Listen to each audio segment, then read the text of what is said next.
Questions for reflection.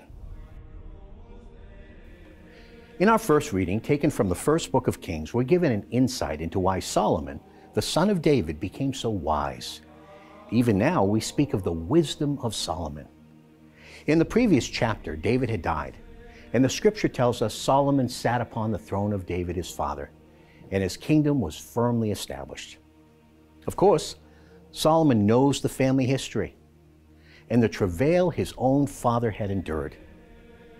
He's a man of prayer, like his father, and this reading reveals his heart. In the verse right before this, we read, Solomon loved the Lord, walking in the statutes of David his father. So he offers sacrifice and praise in earnest, and the Lord visits him in a dream. This encounter would shape his relationship going forward with the Lord and with the people of God, Israel. When the Lord invites him to ask for anything, he asks for wisdom, for an understanding heart or mind, so he might discern between good and evil in order to govern the people with wisdom.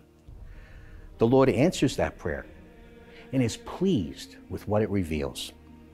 Question: if the Lord invited you to ask for anything, what would you ask for?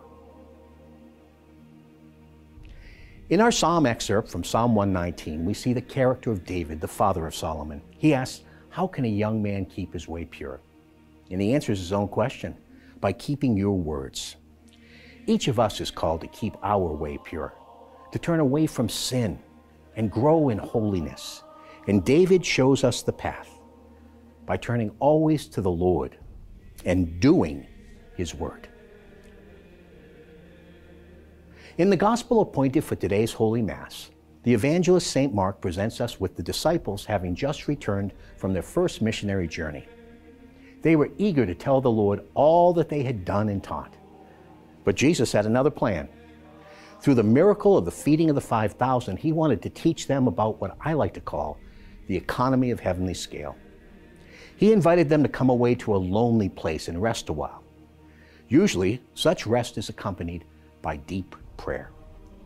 He had something of great importance to teach them, the kind of lesson which would change their entire perspective and set them on a mission that would turn the whole world upside down.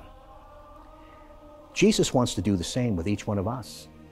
Like the disciples, we need to listen to him in prayer and allow him to change our minds, our hearts, and our lives. Are we willing to do that?